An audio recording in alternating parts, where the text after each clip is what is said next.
আল জাহিদ ইসলামিয়া মাদ্রাসার ৩৩টি বইয়ের মোড়ক উন্মোচন। ২১ জানুয়ারি ২০২৬ তারিখে আল জাহিদ ইসলামিয়া মাদ্রাসার নিজস্ব উদ্যোগে প্রকাশিত ৩৩টি শিক্ষামূলক বইয়ের মোড়ক উন্মোচন অনুষ্ঠান অনুষ্ঠিত হয়েছে। চলো সবাই। মাদ্রাসা প্রাঙ্গণে আয়োজিত এই অনুষ্ঠানে উপস্থিত ছিলেন শিক্ষাবিদ, মুক্তিযোদ্ধা ও মাদ্রাসার শিক্ষক শিক্ষিকারা। বইগুলোর রচয়িতা আল জাহিদ ইসলামিয়া কমপ্লেক্সের পরিচালক জনাবা জান্নাতুল ফিরদাউস এবং বইগুলো সম্পাদনা করেন আল জাহিদ ইসলামিয়া কমপ্লেক্সের চেয়ারম্যান মাওলানা জাহিদুল ইসলাম।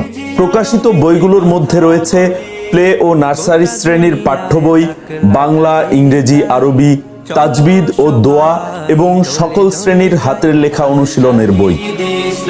অনুষ্ঠানে সভাপতিত্ব করেন মাওলানা জাহিদুল ইসলাম।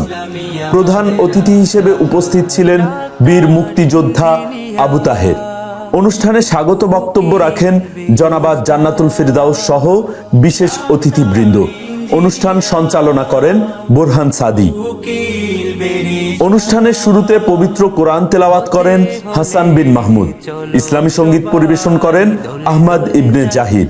পরে শিক্ষক শিক্ষিকাদের ফুল দিয়ে সংবর্ধনা জানানো হয়। মোড়ক উন্মোচন করেন কমপ্লেক্সের চেয়ারম্যান ও প্রধান অতিথি সহ শিক্ষক শিক্ষিকা মণ্ডলী।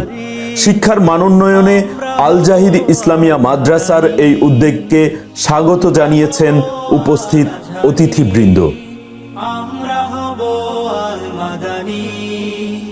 উম্মুল কুরা ইউরাবু নিশান।